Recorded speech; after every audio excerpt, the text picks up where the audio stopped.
بسم الله الرحمن الرحيم الحمد لله رب العالمين اللهم صل وسلم على أشرف الأنبياء والمرسلين نبينا محمد وعلى آله وأصحابه أجمعين أما بعد السلام عليكم ورحمة الله وبركاته. Bienvenue sur Al-Fusha l'arabe en vidéo. Bienvenue dans cette nouvelle série de vidéos. Nous allons y apprendre des nouveaux mots, des mots qui sont liés à une chose pleine ou alors à une chose vide.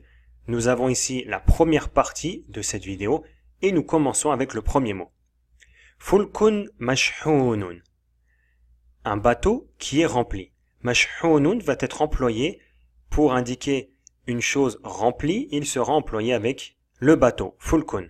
Allah Azza wa Jal dit dans le Coran Wa ayatun lahum anna hamalna dhurriyatahum fil fulkil mashhoun.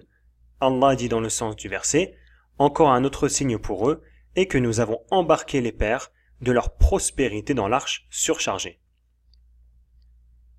Ensuite, le deuxième mot, dihaqun. Dihaqun veut dire rempli, il va être employé avec le mot kas. Ka'sun dihaqun.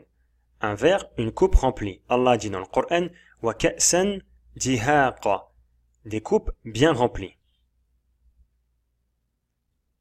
Ensuite, nous avons le mot tammun. Bahrun tammun. Une mer remplie d'eau. Ce terme a été employé dans un hadith rapporté par Al-Bayhaqi dans As-Sunan al-Kubra lors de l'histoire de la bataille du fossé. Les Arabes se sont réunis, ce que l'on appelle les coalisés, Al-Ahzab, ils se sont réunis pour combattre le prophète sallallahu alayhi wa sallam qui était à Médine. Dans ce long hadith, le terme a été employé. Une personne a dit à une autre Je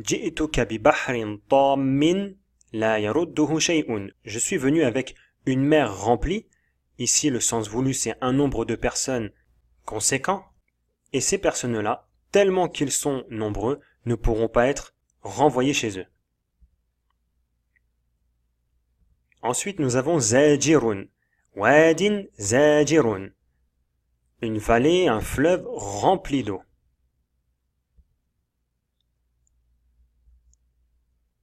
Fu'adun mal'anu. Un cœur rempli. Mal'anu, ici employé avec le terme fu'ad, le cœur, il peut être aussi employé avec d'autres mots. Mais mal'an indique quelque chose de rempli. Ensuite, nous avons mutra'un. Jafnun mutra'un. Mutra'un veut dire rempli. L'œil est rempli de larmes.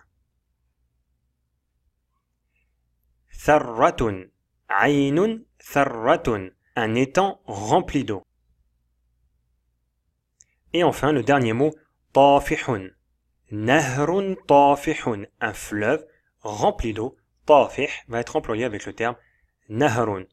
Voilà pour 8 mots qui veulent dire rempli, quelque chose en grande quantité, et qui vont être employés chacun dans un domaine avec un mot différent. وصلى الله وسلم على نبينا محمد وعلى آله وصحبه أجمعين والسلام عليكم ورحمة الله وبركاته.